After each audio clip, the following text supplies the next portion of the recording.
नवम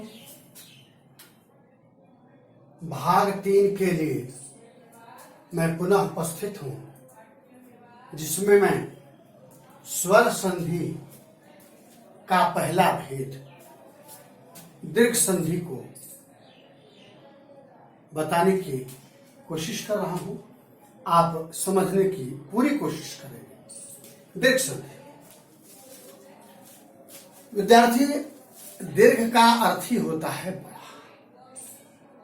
दीर्घ का क्या अर्थ होता है? बड़ा।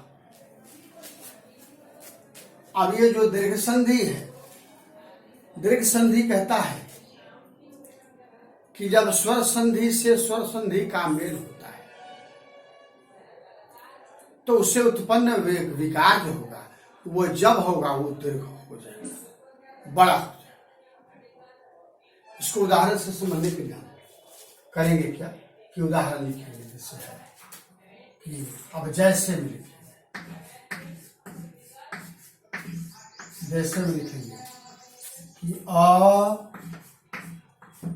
जोड़ अ बराबर आ। ये जो अ है स्वर वर्ण है, यह अ यह भी स्वर वर्ण है। और वहां दीर्घ संधि, उसका नाम है दीर्घ संधि। तो देखिए दीर्घ संधि हो गया आ बड़ा हो गया आ। अब इसी को हम उदाहरण से समझेंगे कि अ जोड़ अ मिलकर आ कैसे हो जाता है। उदाहरण हम प्रस्तुत कर रहे हैं। जैसे राम, इसमें दो पद है। एक है जोड़ के चिन्ह के ठीक पहले वाले, ये होगा आपका पहला पद। ये हो जाएगा आपका दूसरा पद। ये दूसरा पद हो गया आयन। अब पहला पद है राम, पहला पद राम, दूसरा पद अयन। अब बीच में क्या है? जोड़ का चिन्ह है। अब यही कैसे होगा? यही उदाहरण हमने क्यों दिया है ना बात है। तो इसलिए दिया ताकि हमको इसको मद्देनजर रखना है कि हमारा जो पहला पद है, पहला पद क्या है? राम, और इसका अंत में क्या आता है? राम अ आता है, तो यहाँ अ मिल जाता है। देख रहे हैं? इसके बाद में जोड़ का चिन्ह है तो यहाँ जोड़ का चिन्ह है। ठीक है। और दूसरा पद का जो पहला अक्षर है वो आना चाहिए। तो देखिए दूसरा पद का पहला अक्षर है ना। चलिए अब आगे बराबर के चिन्ह के बाद लिखने के लिए हम करते क्या है कि जो पहला पद है उसको हम ज्यों का त्यों लिख देते हैं। ध्यान रहे कि उसमें मात्रा लगी हुई हो तो उस मात्रा को हटा करके लिखेंगे। यानी पहला पद क्या है? राम, तो यहां हम लिखेंगे। तब ये जो विकार उत्पन्न हुआ है, नई चीज आई है आ, तो आ की मात्रा दे देंगे। आ की मात्रा कैसे होती है? यही ना है मात्रा, यही मेन चीज है, इसको समझना है। पहला पद लिखने के बाद में ये जो दीर्घ संधि में जो विकार उत्पन्न हुआ आ, इसकी मात्रा हमने दिया। तो ये जो अ है, इसमें का अ, इसमें का अ, यहाँ हो गया, दोनों मिलकर के क्या हो गया? आ के लिए केवल हम आ की मात्रा लगा। रेस्ट क्या है? या और न हम यहाँ लिखता है। यह शब्द हो गया रामायण। विद्यार्थी बड़ी उत्सुकता हो रही होगी, कौतूहल हो रहा होगा और मन उधेड़बन में पड़ गया होगा कि सर ने यहाँ दंत न लिखा और यहाँ टवर्ग न लिख दिया, ऐसा क्यों? तो बहुत साधारण सी बात है इसको समझने के लिए कि ऐसा वैयाकरण ने बताया है कि जब किसी शब्द के शुरुआत में, बीच में कहीं भी अगर यदि र आता हो और बाद में न आता हो तो उस न को यानी दंत न को हम टवर्गणा में बदल देते हैं, इसलिए हाँ टवर्गणा हो गया। संशय दूर हो गया, कोई संदेह है? तो ये राम जोड़ा अयन बराबर क्या हो गया? बराबर। अब दूसरा उदाहरण, अ जोड़ आ बराबर आ। अब इसको हम लिखेंगे, अ जोड़ आ बराबर आ। इसका उदाहरण टटोलेंगे, ढूंढेंगे कि पहला पद में क्या आ जाए? अ आ जाए, और दूसरा पद के शुरुआत में, प्रारंभ में आ जाए। तो इसके लिए हमने लिखा पुस्तक। क्या लिखा? पुस्तक। और दूसरा पद का है आ से शुरुआत, तो हमने लिख दिया आलय। आलय। विद्यार्थी ध्यान देने वाली बात है कि पहला पद के पुस्तक का अंत वाले अक्षर क्या है? क है, और यहाँ है अ, और क को बोलेंगे तो क आ जाएगा, आ जाएगा ना। अच्छा, और जोड़ के चिन्ह के तुरंत बाद आता है आ। दूसरा पद में वही बात है, जोड़ के तुरंत बाद आने वाला जो पद है दूसरा, वो है आलय, जिसका शुरुआत का, प्रारंभ का पहला अक्षर है आ। तो इस तरह से यह आ मिल गया। अब इसी रामायण की तरह अभी मैंने बताया है कि बराबर के चिन्ह के बाद लिखने का क्या तरीका है? पहला पद बिना मात्रा का, ज्यों का त्यों लिख देते हैं। तो क्या हो गया आपका? पुस्तक। यहां लिख दिया पुस्तक। अब यहां जोड़ के बराबर के बाद न लिख रहे हैं, तो बराबर के बाद क्या है? आ। अब आ की यहां मात्रा लिख देंगे। कैसे यहां हुआ था म के बाद में आ की मात्रा, वैसे ही क के बाद में आ की मात्रा। आ अक्षर को तो नहीं लिख सकते, उसकी मात्रा को ही लिखना है। तो ये जो आ है, यहां वाला आ है, और बच गया क्या चीज? ल और य। तो हो गया, यहां लिखेंगे ल और य। तो ये बन गया पुस्तकालय। एक चीज मैं बताना भूल गया, अगर आपसे कोई सवाल करे कि राम जोड़ा अयन लिखा हुआ है, तो राम तो राम है, रमण करने वाले, और अयन का शब्दार्थ क्या हो गया? चरित्र है। राम का चरित्र, यानी रामायण में राम के चरित्र का वर्णन आया है, हुआ है। और यह है पुस्तक जोड़े आलय। पुस्तक का मतलब पुस्तक, किताब, उर्दू में किताब कहते हैं, संस्कृत में पुस्तक कहते हैं, हिंदी में भी पुस्तक ही कहते हैं। आलय का अर्थ हो गया घर, पुस्तकों का घर, जहां पुस्तकों का घर हो, पुस्तकों का संग्रह, पुस्तकालय। अगला उदाहरण, अब देखिए अ जोड़ आ है। अब इस आ को लाइए यहां, इस अ को लाइए यहां, यानी मैथ में आप पढ़े होंगे बाई क्रॉस मल्टीप्लीकेशन। क्या पढ़े होंगे? By cross multiplication. तो आ जोड़ अ बराबर, तो फिर भी हो जाएगा आ ही क्यों होगा?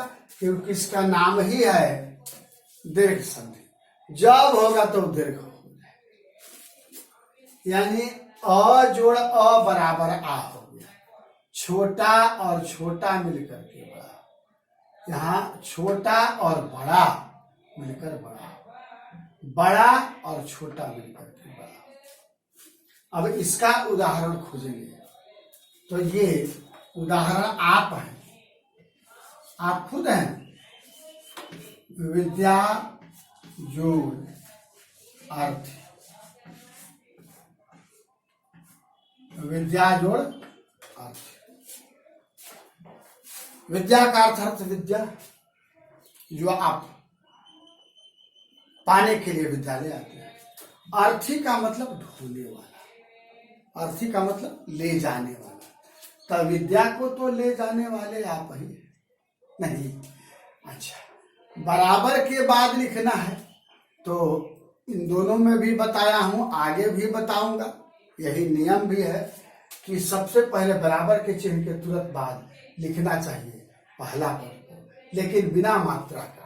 तो बिना मात्रा का लिखेंगे तब क्या लिखा जाएगा? विद्या तो लिख नहीं पाएंगे, इसमें आ की मात्रा लगी हुई है, इसलिए इसको हम क्या करेंगे? छोड़ देंगे। और अब डालेंगे रिजल्ट। अब क्या डालेंगे? रिजल्ट। रिजल्ट क्या है? आ, यानी विकार।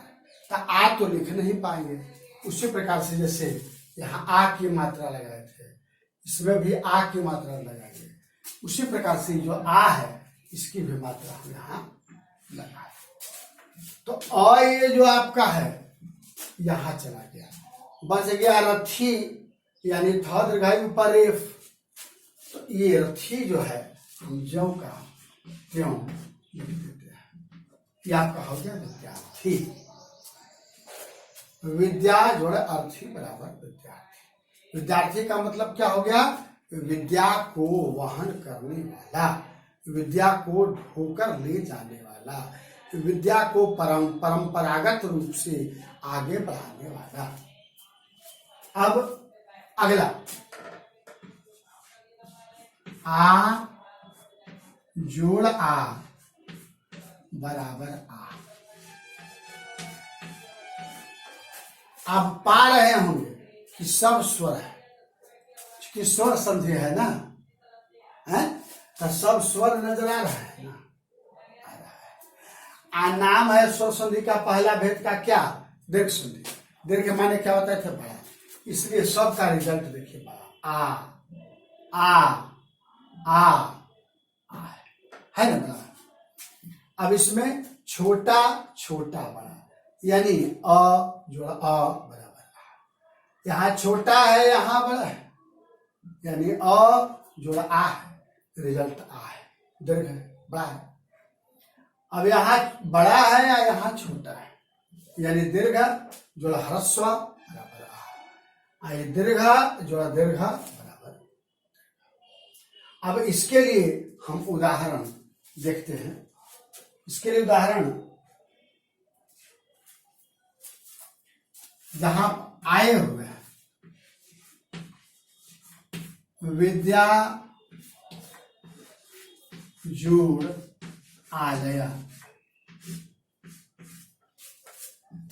अब विद्या जोड़ आलय कैसे हो गया? विद्या आय आ गया तो यहां आया, पहला पद का अंतिम अक्षर, और दूसरा पद का शुरुआत का अक्षर आ, तो विद्या जोड़ आलय।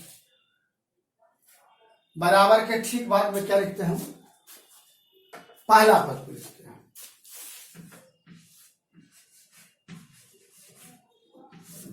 यानी विद्या। मात्रा तो लिखे नहीं है ना। हाँ, ये जो रिजल्ट आपका जो विकार है आ, उसकी मात्रा अवश्य होगी। अब बच गया क्या चीज? ल और या। ये जो लया, इस लया को हम लिख देंगे, तो ये आपका हो गया विद्यालय। यानी विद्या के लिए जो आलय है, घर है, वो है विद्यालय। चलिए, ये आपका दीर्घ संधि का एक पार्ट हुआ, ये कई पार्ट है।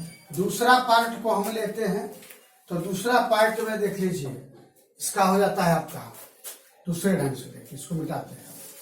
दूसरा पार्ट में आपका आता है, जैसे अ को लिए, अब इसमें ह्रस्वा ई को लेते हैं। देखिए, ह्रस्वा ई जोड़ ह्रस्वा ई बराबर दीर्घ ई।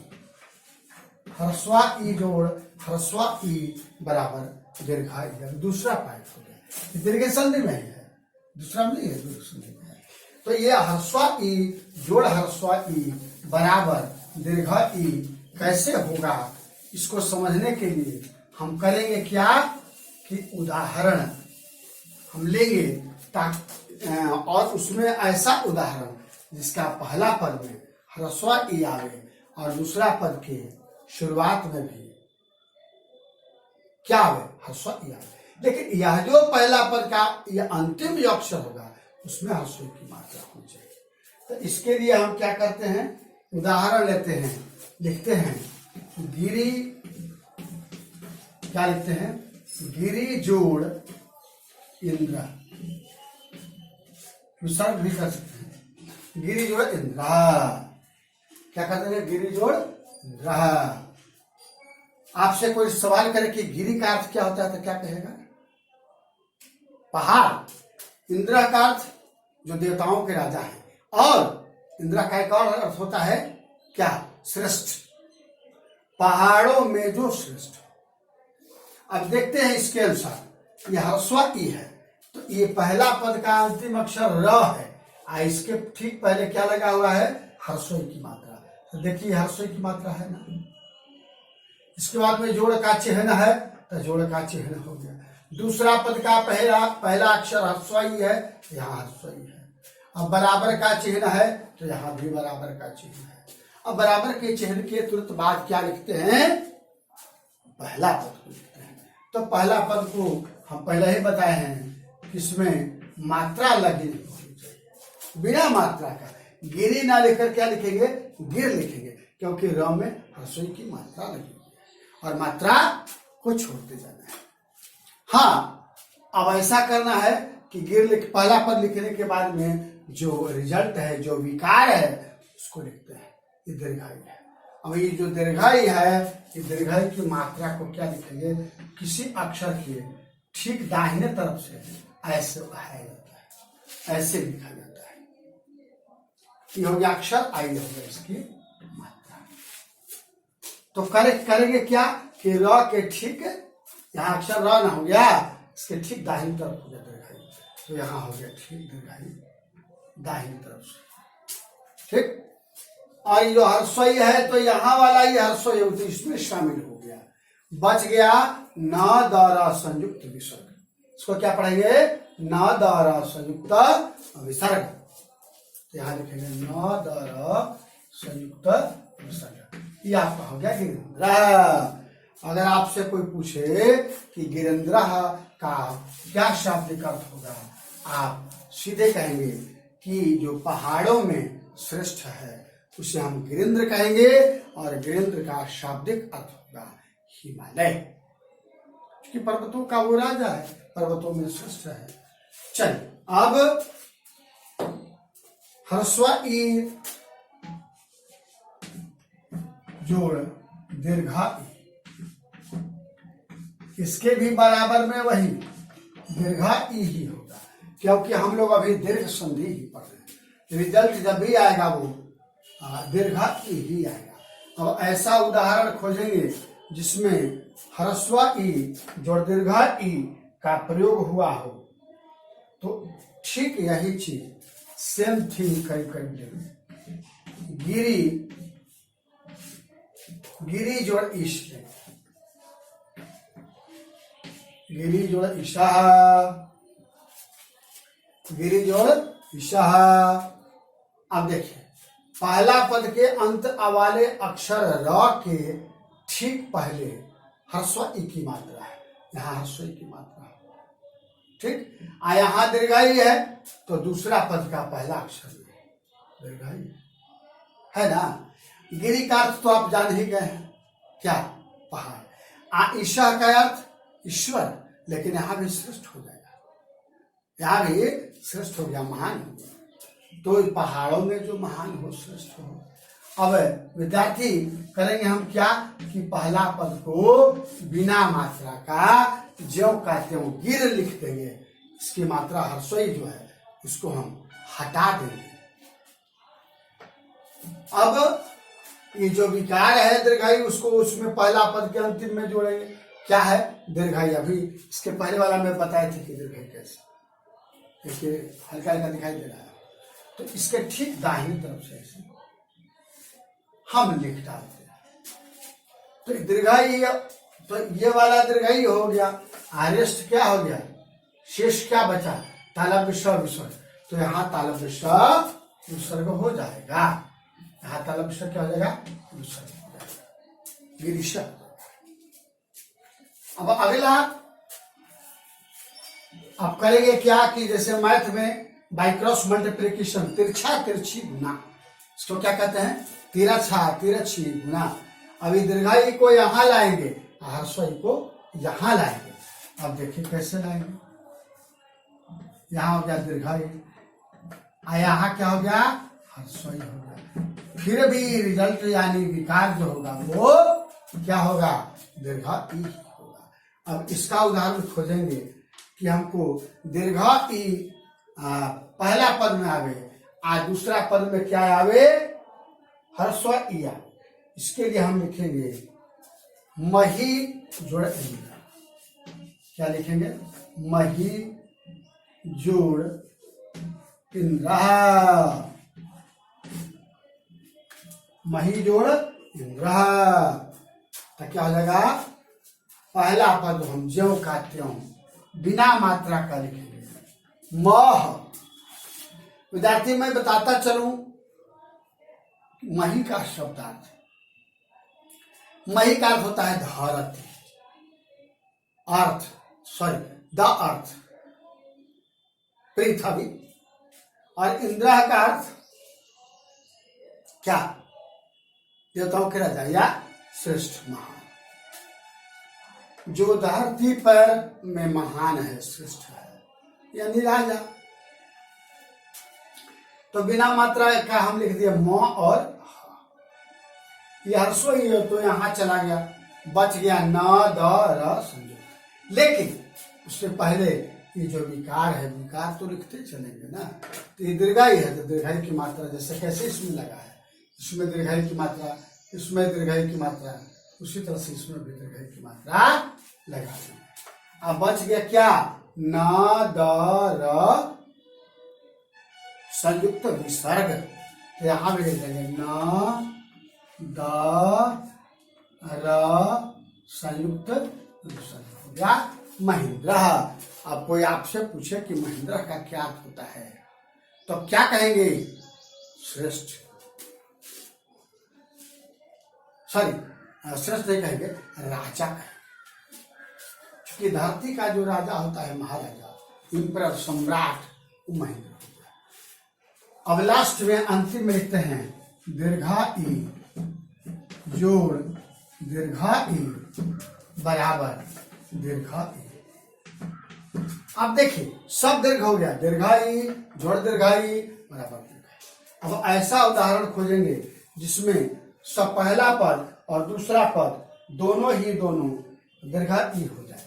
तो इसमें भी वही लिखेंगे, पहला पद में वही लिखेंगे मही, आज दूसरा पद में क्या लिखेंगे, ईशा। क्या लिखेंगे, ईशा। मही जोड़ ईशा, मही माने धरती, ईशा, ईशा माने ईश्वर और श्रेष्ठ, तो धरती पर जो श्रेष्ठ है। अब पहला पद क्या लिखेंगे, म और ह, क्योंकि इसमें जो मात्रा है दीर्घा एक ही, उसको हम हटाते चलेंगे तो लिखेंगे म आह। तब रिजल्ट क्या है बाबू, दीर्घाई। तो दीर्घाई की मात्रा यहाँ हम लिख डालेंगे। यह जो दीर्घाई है, यहाँ वाला दीर्घाई है, इसमें समाहित हो गया, बच गया रेस्ट, शेष में है तालव्य स और विसर्ग। तो तालव्य स और विसर्ग हम यहाँ लिख डालेंगे। विद्यार्थी दीर्घ संधि का ये दूसरा भाग है, दीर्घ संधि के तीसरे भाग हम भाग 4 में पढ़ेंगे। आज अभी विराम लेना चाहेंगे। धन्यवाद।